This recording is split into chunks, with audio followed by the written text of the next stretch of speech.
Back, America. You're listening and watching Liquid Lunch. I am Rich Valdez, your guest host for today, sitting in for the great John Tobacco.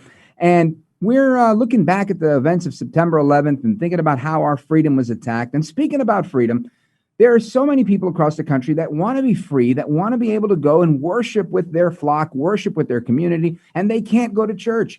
But in Mt Juliet, Tennessee, just outside of Nashville, there's a church that made headlines earlier this year. Why? Because they said, nope, we're going to do some church right here, and we're not going to fall victim to this lockdown. We're not going to do any of that stuff. So we have the pastor of the church with us today. That's Pastor Greg Locke. He's a Baptist religious leader in the area, and he's here to tell us a little bit how he took a stand against the gender-neutral bathrooms in Target, stepped on the scene, and hasn't looked back. He's standing up for his faith. Liquid Lunch, help me welcome Pastor Greg Locke. Thank you, my friend. Thanks for having me on the show. Oh, you bet, my brother. So I want to hear a little bit about what's going on for you guys. I know that you're a member of Evangelicals for Trump, and we're going to get to that in a minute. But what I want to talk about right now is just a snapshot of what's going on, because during the break, I was asking you, are you guys back in your church? And you responded to me, oh, hold on a second. We never shut down. And I said, well, I thought you guys were having church outside in tents. And you said, well, that's because we can't fit the people in. So expand on that and bring everybody up to speed. Yeah, you know, when the whole COVID situation hit, our area had just been hit with a massive tornado. And so we were doing like feeding people, housing people, clothing people. And so when COVID hit, our whole town shut down. And they kind of volleyed everything to us. And so our church was like the only help center in the area. And so when COVID happened, we said, you know what, this is our constitutional right. You know, nobody really knew what to believe. And so at first I kind of wasn't shaming the other churches. At this point, I've kind of changed my shame game, because they have their head in the sand if they figured out at this point that this thing's not just completely, you know, an attack on worship services across America. And so I said, we're not going to close. And so we stayed in our building and we kept growing and we kept growing. So we moved out into the parking lot, tried to do the whole drive-in thing because the media was really just completely vitriolic. But I said, we're not going to quit. And so then we put up a big tent, dead heat of the hottest summer on record in Middle Tennessee. And I thought, nobody's going to come to this thing. And hundreds just kept showing up and showing up and showing up. And so, you know, the media has been vitriolic. We have some neighbors that are super ticked off. We're trying to love them. But just this past week, we had the sheriff showed up, the city police. We've had the state show up. They've tried to fine us. They tried to shut us down. They tried to arrest me for, you know, trespassing on property that we actually own. It's just, we've been vandalized. They painted all of our buildings. We had Roger Stone, come for kind of a service when he shared his conversion testimony. It's been one nightmare after another, but our people just keep coming, and people are flying from literally around the world every single weekend just to fill up that tent to see what's going on, because, you know, they found a church with a bold leader that's just not going to back down. I'm just not going to, you know, fall into all the nonsense that's going on right now. So I want to follow up on 2 points that you brought up. One being the Roger Stone controversy, which I find fascinating, and God bless him. But more importantly, they tried to arrest you on the church property. This one I think is very concerning, because I mean, if you are not free to be a preacher in America, we've got a problem. Tell us about that. Yeah. Well, the beautiful thing about it is so many of the people in the sheriff's department and the city police, they all watch my videos. And because, you know, Blue Lives Matter, they like me. They love us. And so they've showed up a few times. They're like, look, we're not going to do anything. But these people keep calling and they keep threatening, and the media is continuing to be vitriolic. And so I really think they're on our team at this point. So I don't know what's going to happen moving forward. But I mean, they have tried to slap every, you know, fine that you can imagine at us, you know, doing this, doing that. They've stopped us from working on the sewer, you know, because we had a sewer back up, because the buildings that we have were built way back in the 60s. And so they've done everything they can. If we would just stop meeting for a while, we would be like their best friends, and everybody would just be like, oh, this whole thing will go away.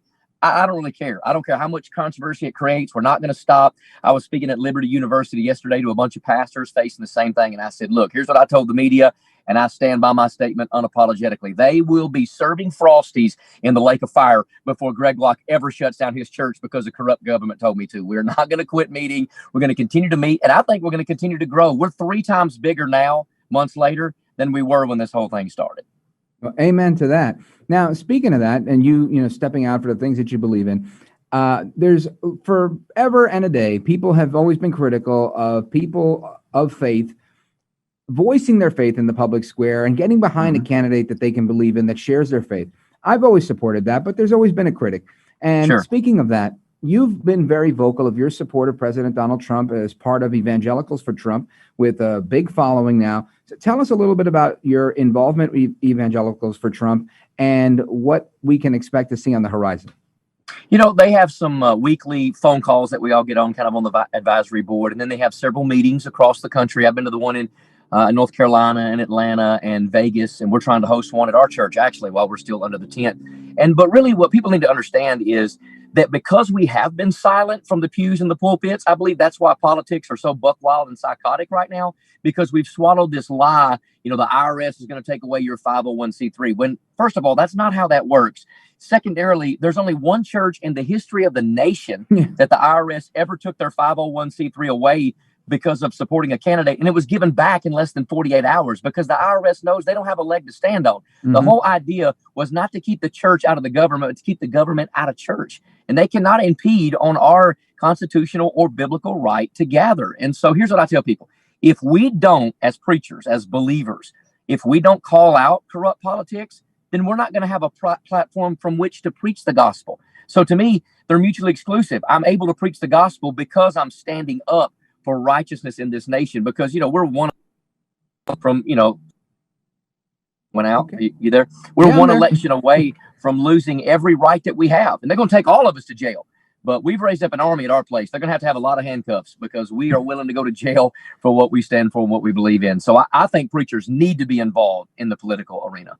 Yeah, and I agree with you. And I think all people need to be involved, because politics is, I think, one of the big lies that we've been fed as a society is that we shouldn't talk about politics. We shouldn't talk about religion. We should just make these things sort of taboo. And I think that's the wrong thing to do. So that now I see we're having a resurgence, a renaissance. There's a revitalization of people that are involved, people that were like, hey, I drive a truck. Hey, I work in the supermarket. Hey, I'm a lawyer. People that didn't care about politics. They were politics. They were apolitical. Now they're saying, you know what? I care about this stuff because there's so much on the line. And the reason is because we've been so silent for so long. So I want to get your, historical analysis on this. I feel that the church has, in many ways, and not an indictment on you, more an indictment on all of us, but has abdicated its responsibility to so many social problems. Kind of like what you said, when there was a tornado, everybody started looking to you. I think we should turn to the church. We should look to our community to be strengthened in times of need, not to our government. So tell me what your thought is on how we went wrong and how we can correct that, over the last 40, 50 years. Well, so many of us have made government the whole God, and yet in the Bible, the welfare system was the church taking care of the church. They sold their possessions and goods and gave to every man as they had a need. Second Peter teaches us, or Second Timothy rather, that the local church is the pillar and ground of the truth. We're the hub of the community. There was a time that the church was everything. The church was the nursing home. The church was the educational system. The church was the spiritual help. It was the addiction center. And so, as you said, we've kind of rolled down and capitulated and abdicated our responsibilities to everybody else. And so now the church is, well, no big deal. Let's just close them all up. And I think there's a more, sinister situation at hand with all of that. And I'm shocked at how quickly and easily churches did roll up. But the problem is nobody believes us anymore because we're not standing for righteousness in our community.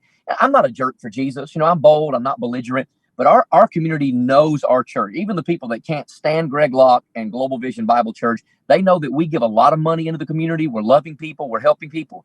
But we're also not buying into this social justice nonsense, because at the end of the day, we preach the gospel and we love people and we're going to stand for justice type issues. But there's only one gospel, and it's not a social gospel. It's the death, the burial, and the resurrection of Jesus Christ. Romans 1:16, that's where our power is at. And a lot of these churches, they're getting involved in critical race theory and apologizing for what happened years ago. Look, I've never owned a slave. Nobody watching this ever been a slave. And so our church is not going to use their tithes and offerings to give reparations to black folks. Our church is filled with black folks. And yet we have so got to a place where we have bowed down to the golden idol of political correctness that now churches have to apologize for stuff they've never been involved in and have to get involved in all these nonsensical issues that are nothing but smoke screens. I believe pastors need to stand up and teach their people, be bold, preach the gospel, love people, and do what God wants you to do. And don't worry about what's going to happen. Don't worry about what the government's going to say. Don't worry about what's going to happen, in your community, how many people like you or don't like you.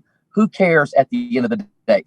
I don't care what the world calls me, and I don't care what the church calls me, as long as God never calls me a coward. And I don't think he's going to, because I'm just going to keep being bold no matter what. We got a stack of death threats every month. Doesn't even bother us, doesn't deter us. They can burn the building down. They can spray paint all the buildings, but we're just going to keep rocking on. And what I'm finding is people are flocking to our church because they finally found somebody that'll just say it. And I think preachers just need to say it.